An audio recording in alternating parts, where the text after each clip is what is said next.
The 2024 primaries will begin in January, and the former president remains the favorite.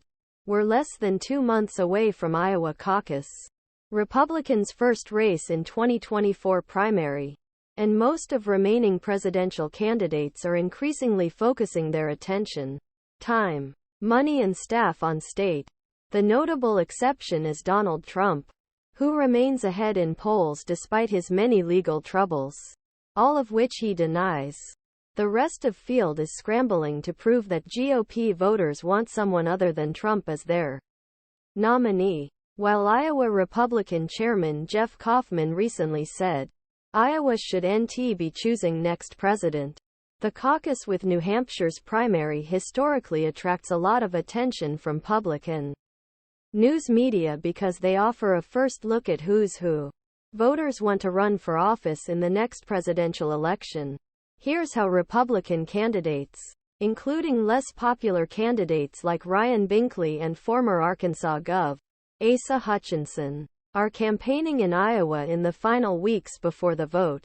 Ryan Binkley Texas pastor Ryan Binkley, who ran on message of faith in God, liberty and each other, became the first candidate this cycle to make full Grassley Tour, a tradition named after him to reach all 99 counties in Iowa.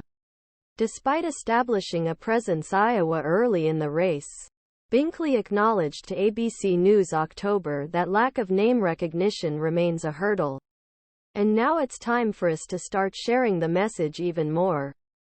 Doug Burgum was unable to attend the most recent primary debate due to his donor and poll numbers.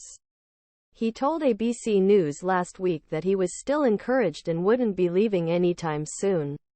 We're getting a great response, great encouragement, especially from voters in Iowa and New Hampshire, who are saying, thank you for respecting us as voters, said Burgum, who focuses on the economy, energy, national security. Former New Jersey Governor Chris Christie, the only anti-Trump candidate, did not come to Iowa this election cycle. Instead, he chose to focus his attention on New Hampshire ahead of the Jan.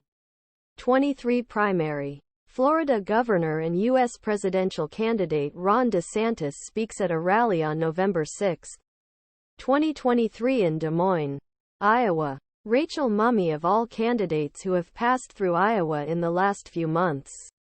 It was Florida Governor Ron DeSantis who managed to win endorsement of Iowa Governor Kim Reynolds. On November 6, on Tuesday, DeSantis received another endorsement, this time from Iowa. Evangelical leader Bob Vander Plaats is president of Family Leader. Given DeSantis' popularity with grassroots, the governor entered primary earlier this year as perhaps Trump's biggest rival. But his poll numbers have only fallen since then, though a strong result in Iowa could help reverse that. DeSantis has now visited 98 of Iowa's 99 counties through events hosted by his campaign and the DeSantis-aligned super PAC Never Back Down. We're excited to be able to go around and spread the me.